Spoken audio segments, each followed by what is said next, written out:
Am I back? Yes, I am. Thank you so much. Lunch is coming in 35 minutes' time. Hold on there. You're doing really well. And this is going to be a fascinating session. Unfortunately, a little bit foreshortened, but nonetheless, we will get through these points here. Right, this is about profitable yet sustainable business from multiple sectors. Because this is where we look at transformation challenges being addressed, from the cost and production of sustainable fuels to airports and their need to provide acceptable solutions. What are hotels doing in terms of retrofitting and new builds and shifting consumer behavior? Should companies reconstruct their decades-old businesses into sustainable models? And what does that mean? Is the time and investment worth it? What's each sector's roadmap to net zero? Lots of questions and a great panel. So can you please welcome onto stage Jean-Louis Barrou, who is the founder of APG. Jean-Louis. Maybe go that way. Can I please have on stage Eric Deneef, Executive Vice President and Global Chief Commercial Officer of the Radisson Hotel Group. Jason Dunderdale, where are you? Global Head of Sales, Black Lane. Hi, Jason. Thanks, Eric. How you doing? And to Jean Detey, Group Public Affairs VP, Europe Car Mobility Group and Mass Alliance Board Member. Thank you so much. Hello. Welcome, everyone.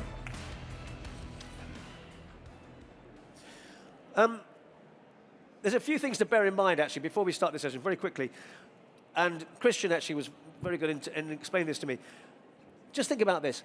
Can you diminish costs through sustainable practices without it looking like a cost-cutting exercise from the consumer's point of view, which comes across a little bit differently? Or perhaps it's wrong to align sustainability with profit margins. Maybe we shouldn't be doing that in the first place. We shouldn't be putting them into the same category. Can we change the business model, the narrative? All these questions I'm going to talk to you about now. Jean-Louis, first of all, perhaps you can explain what APG is to the audience. Very quickly, APG is providing commercial and distribution services for scheduled airlines. We are present in 110 countries, and we have 250 airlines clients. And tell me, in terms of the profitability of the airline industry, that's airports and airlines, how are they doing? How's it doing right now? Well, actually, business is going up, I should say. Very, very interesting. The fares have been raising about 20 to 30%. We have lost some clients, but at the end of the day, the airlines are making much more money than they were doing before. So the fares have risen by 30%? More or less. More than 30%. Now then, I think you've got a theory about this, that this is something to do with the basic model. The model is in some way broken. Do you think? You know, in the past, since 1995, the fares have been going down with the promotional fares. The promotional fare was pushed by the yield management. Yep. Yield management was too complicated. You know, today, on the Paris-New York route, flight of Air France starting at 10 in the morning, there are 112 different fares only in the economy class. The highest fare is 2,800 return. The lowest is 180. That means stupidity. Yeah. But that gives the idea to the client that the air transport has no value, absolutely no value. And when you pay less to go to New York than you go to pay to Sevilla, it's something wrong in the system. So things are changing now. And I'm quite confident that we go back to normal. Do you think COVID made a difference here? Sorry? COVID, do you think it made a big difference with the way the airlines approached their model? Yeah, yes, of course. I had some grandchildren, of course. And when I'm having lunch with them, they tell me, "Oh, by the way, we are ourselves to protect the planet because you have started to kill it, and because you fly too much, etc." And at the end of the day, they tell me, "Oh, by the way, I forgot. I have to go to Barcelona." That means that they are they think that they are doing wrong to go to Barcelona, but they go because the air transport is so important. So you cannot live without the air transport right now, and of course we still are making 2.8% of the carbon emission. But think that since 1980, the air transport has been multiplied by 4. And during this time, the part of the emission has been stayed below 3%. So that means that everyone has made a big, tremendous effort to do that. Having said that, let me tell you something. Actually, Airbus has 8,000 aircraft in order. Boeing, 6,000. Altogether, 15,000 aircraft are in order. They are to be produced from now. The capacity of production is 150 aircraft per month. That means that there is a capacity of production of 100 months, over than 8 years. And each aircraft which is produced now has a capacity of life of 30 years. Before they were 15 years. Now they are with very nice aircraft. So that means that the last aircraft will be produced in 2035, and they will continue being in operation in 2060. So when we tell the public that we'll go to carbon neutral or carbon zero emission in 2050, this is wrong, this is a lie. We don't have to lie to the population. We are going to come back to this, Jean-Louis, later on. I want to get through the whole of the panel, but then we're going to return to this topic because this is absolutely crucial. And we will explore, unpack, actually, what you are saying here, the ramifications of what you are saying here in one moment. But I just want to talk to the other panelists. In terms, Eric, of you and Radisson, are you achieving the holy grail of being profitable and sustainable? That would be a dream. But you can have the ambition to be. Now, I think that we need to be also humble, but also transparent. Sustainability, the profitability of it is not the objective. Right.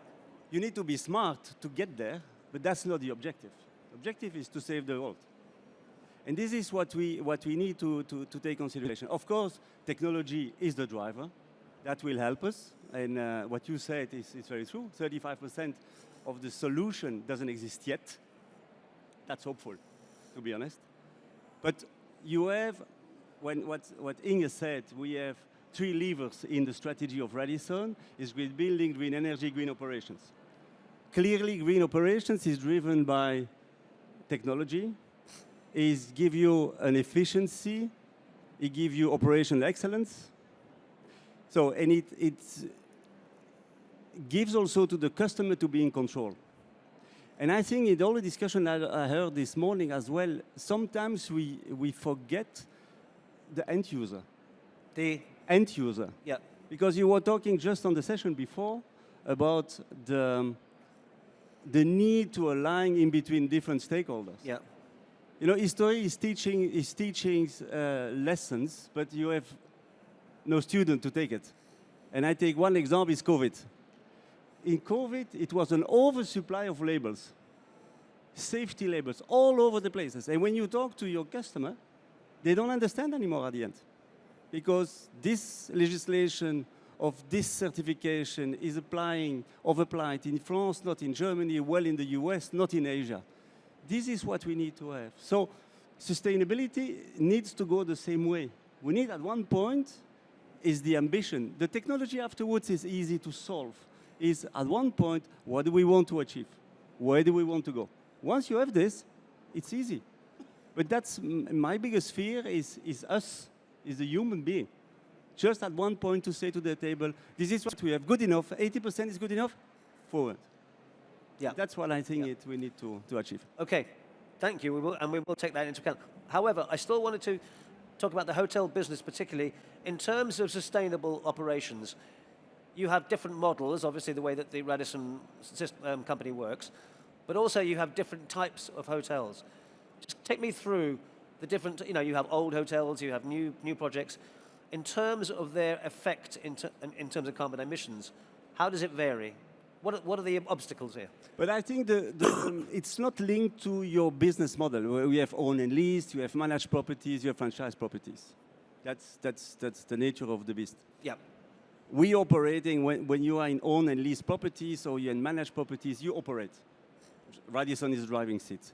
When you have a franchise, is the owner being a driver's seat and is getting the distribution through Radisson. So the business model is not the one that it's more sustainable, less sustainable. You need to convince your owners.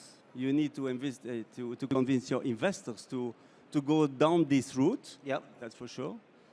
But I would say the emission carbon footprint is more linked to the building you own of Europe. So when you have new properties, and Inge covered some of we have here in Sevilla, where we are LED gold, Bilbao, where we are LED platinum. I would not say it's easy because it's a lot of work, but it's easy to do than to retrofit a building of 30 years. And this is our biggest challenge. When you come to sustainability, yes, we need to go down this route, but it will cost you forefront $1 million. So this is where, that's why I would say profitability is not the objective. You will get there, but it will require first financial resources to get there. So Radisson are thinking along these lines? The Radisson shareholders are okay with this? Totally aligned. And they're very focused on this also for their properties in China. Because we have 1,000 hotels, but they have 8,000 in China. And they are very focused on this, very. Interesting, okay. Again, I'll come back to you. Black Lane, Jason, tell us about this, the model.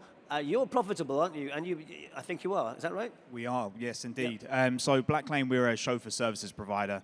We're in 50 different markets across the globe in all the major regions. And yes, we became profitable in March of last year, which is our 11th year of trading. So hugely proud of that. And what perhaps you explain what you do. What is Black Lane? Well, so we essentially are a platform that connects B2B clients and individuals with chauffeur partners globally.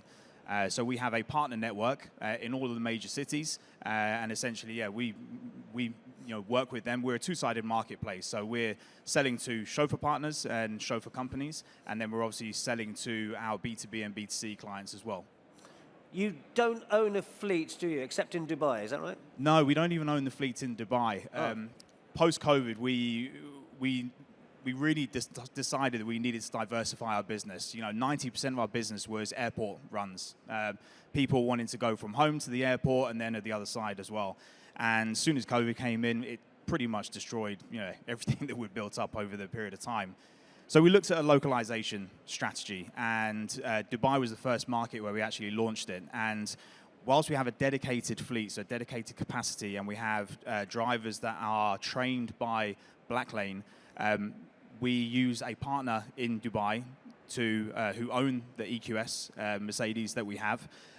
They are affiliated to Mercedes in Germany. And then we have another company that essentially employs the chauffeurs as well.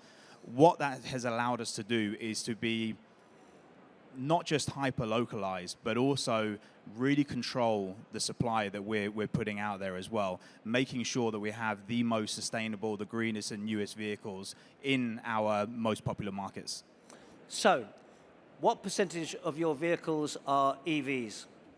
Still very low. I mean, it's the elephant in the room is that, we still haven't reached critical mass with EVs, with production and with prices and making sure that they're available, to the masses.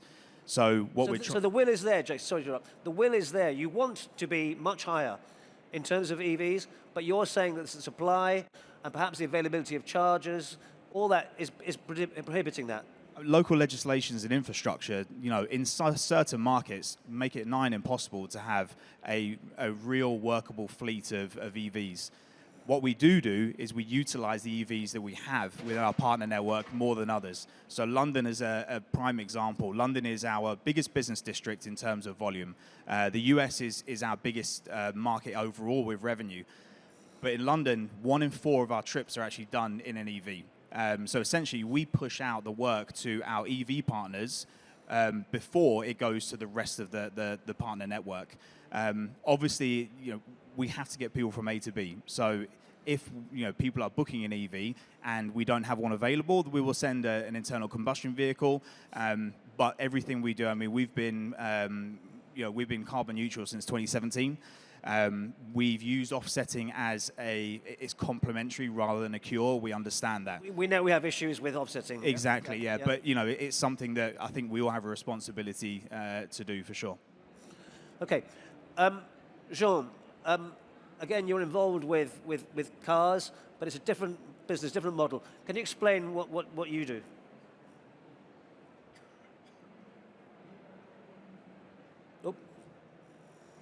In fact, Here we go. in fact, it's really difficult to talk about sustainability when you are perceived as part of the automotive. But we are not. We are a shared mobility solution, a shared mobility company. And at the end of the day, the objective is to make sure that we can offer a credible alternative to the ownership of the car. And we want to reduce the total number of the cars, and we want to be a solution in this new world, and especially when you are putting in place in cities the low emission zone and things like that. And I am making the link with the previous panel where we are talking about multimodality. The issue I see is that in most of the surveys, people are saying, yes, I am willing to change. I am willing to give up my own cars and use mass or multimodality services. The reality is not yet visible. Because if it would have been true, my turnover should be 10 times what is it today. So we have to face the reality, and this is where I believe that business travel is playing a key role. Individuals are not changing that much. Few motivated, few convinced people, yes, of course they are. And in that room, most of us, we are.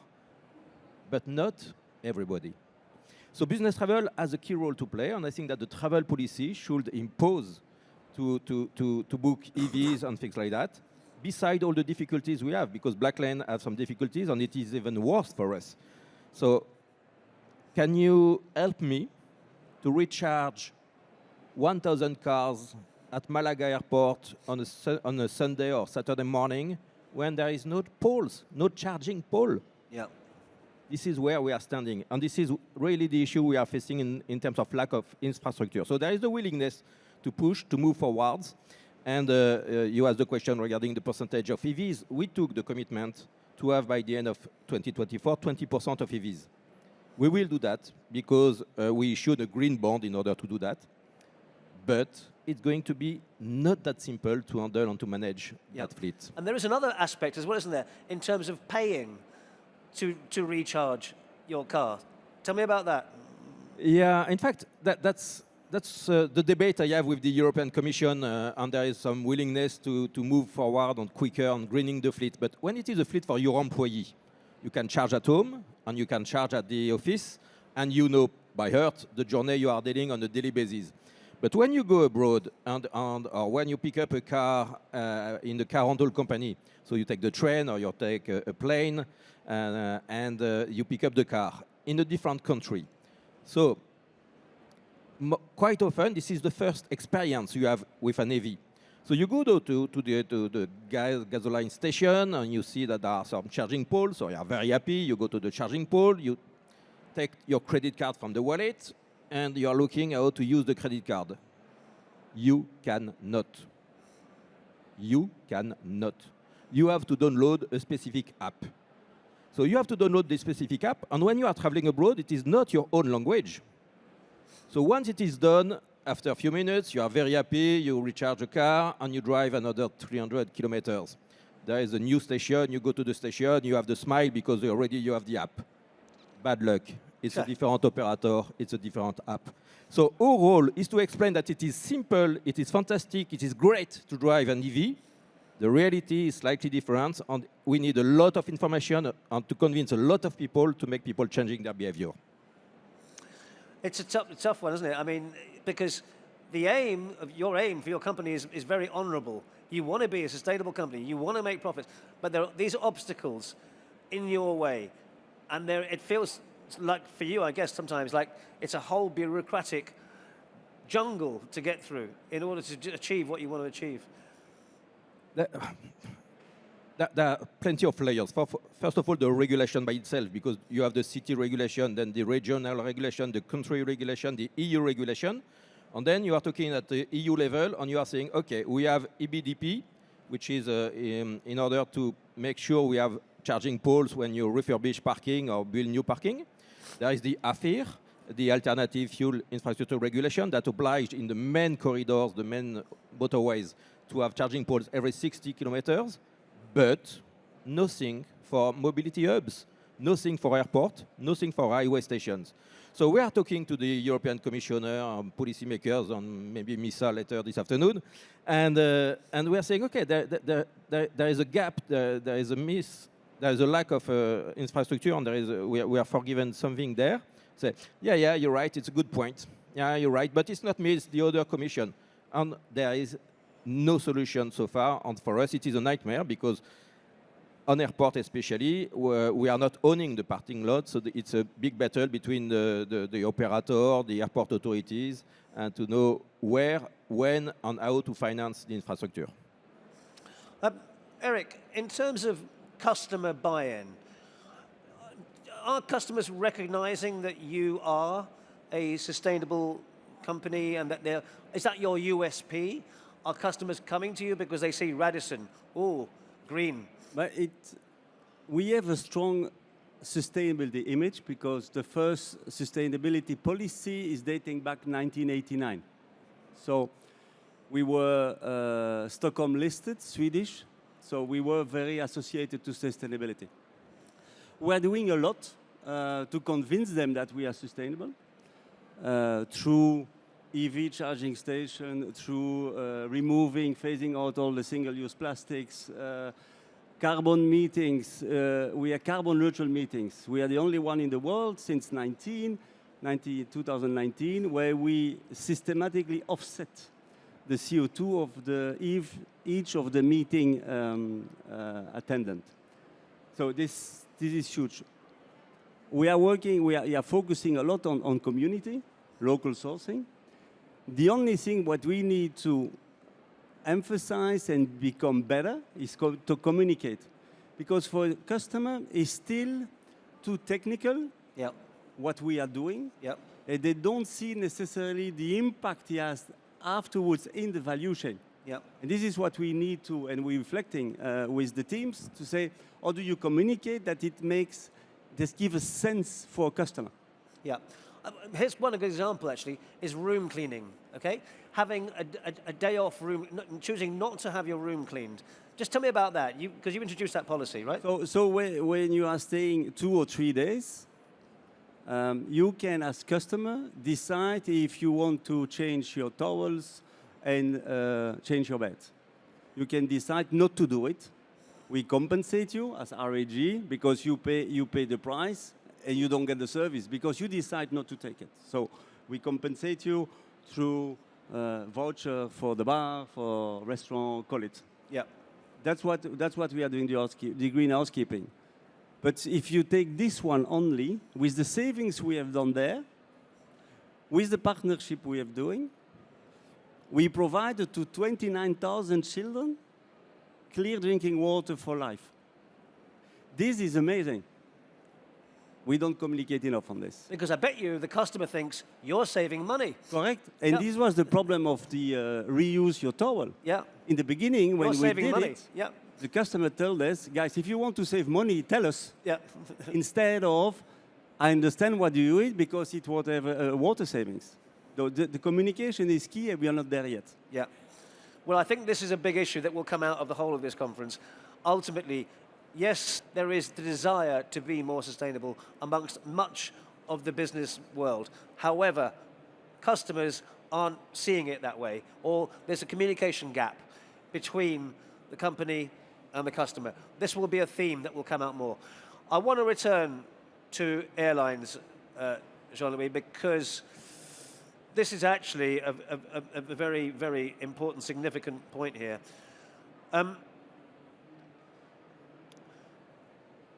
How likely is it that by 2050, the airline industry will be carbon neutral? Say again? How likely is it, how possible, by 2050, the airlines will be meeting carbon neutral objectives? No way.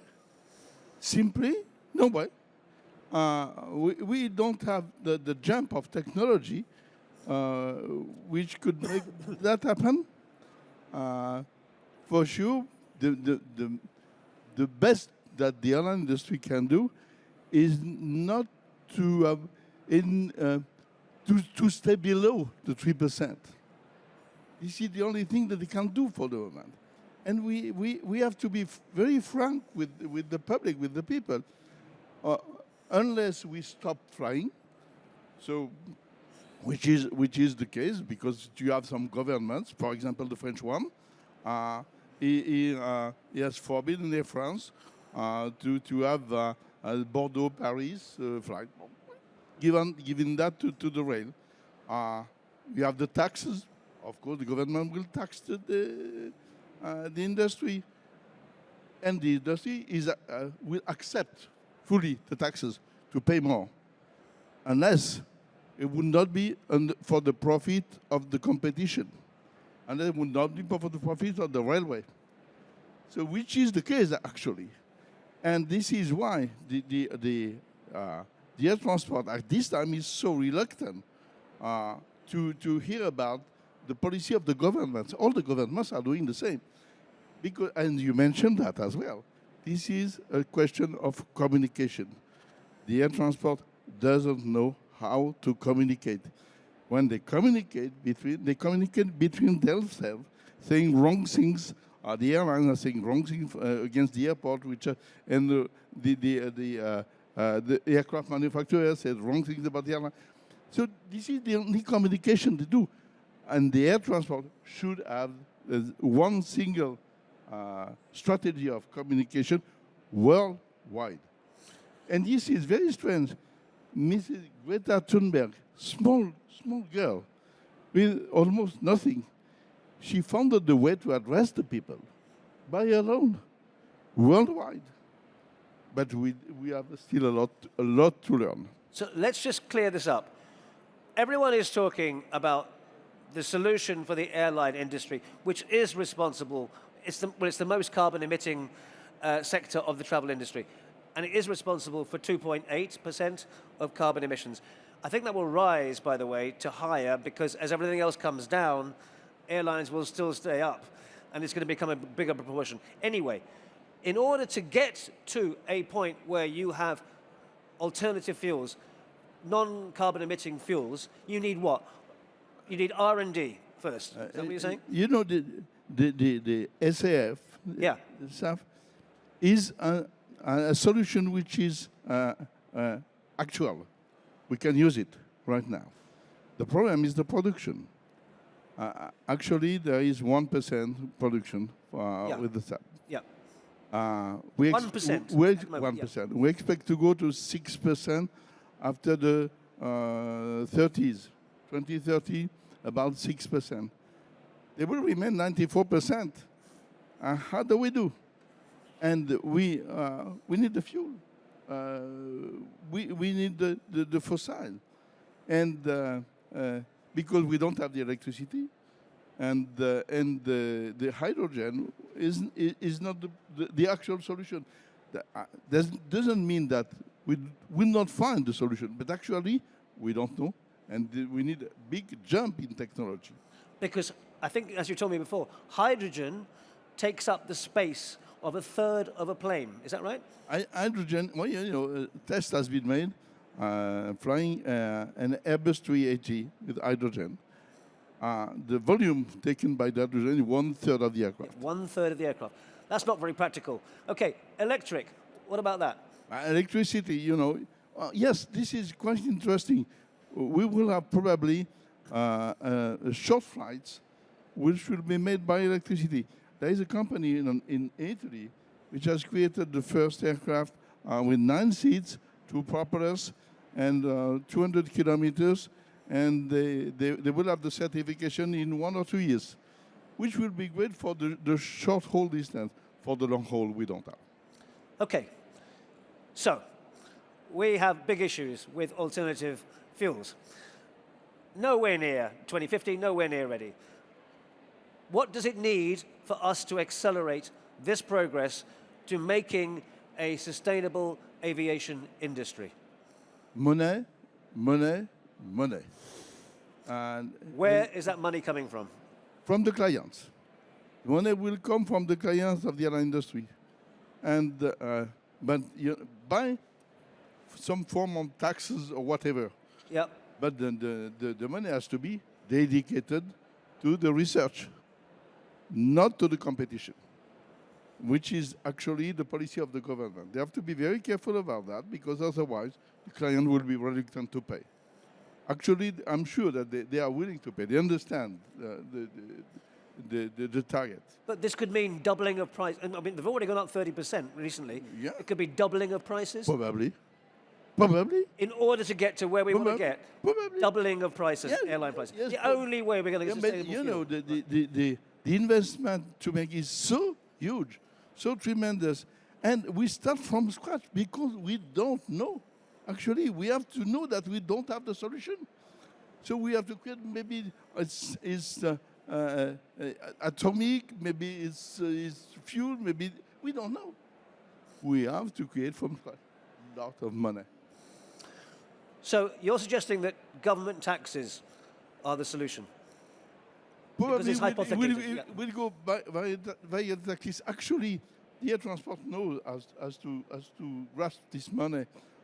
In any air ticket, we have a kind of part of the ticket which is called YQ, in which we can put the surcharge of fuel or whatever, but you can put some taxes in there, and target it to the research. But we need, and to have this research, we need to create a kind of company of association or whatever which take that, including aircraft manufacturers, airline, airports, clients, travel agents, everyone. And they will have to contribute. We need to create the new think tank, which will make this surviving the air transport. Yeah. I just want to, we've only got 2 minutes, but the ramifications of what you're saying here is double the price of flights, which means that a lot of people will not be flying, basically, because they can't afford to fly. Are you sure? Well, come on. People, budget airlines, people who can't, have not much money. The fares are still too low.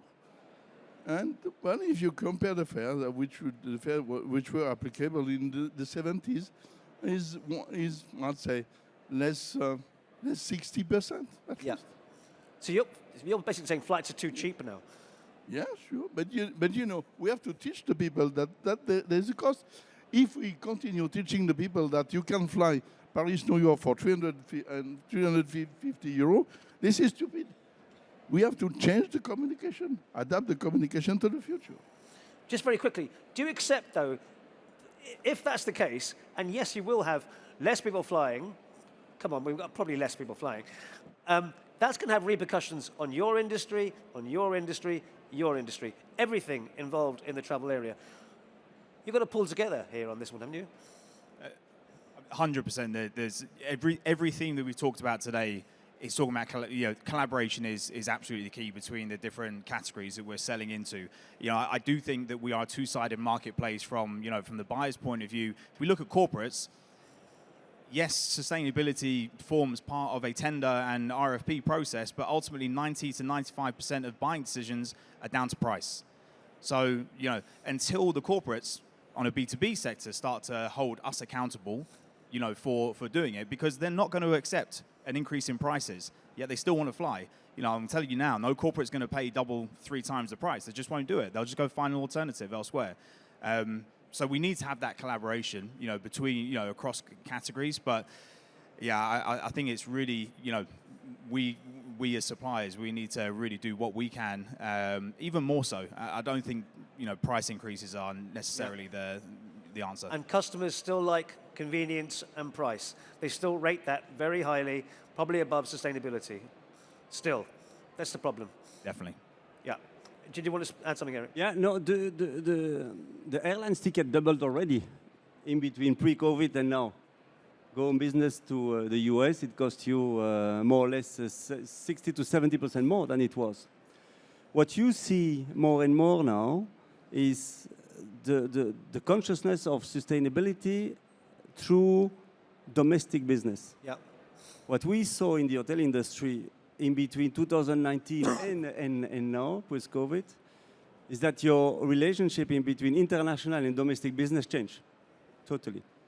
And the B2B and B2C changed. So where it was 60-40, is now 35-65.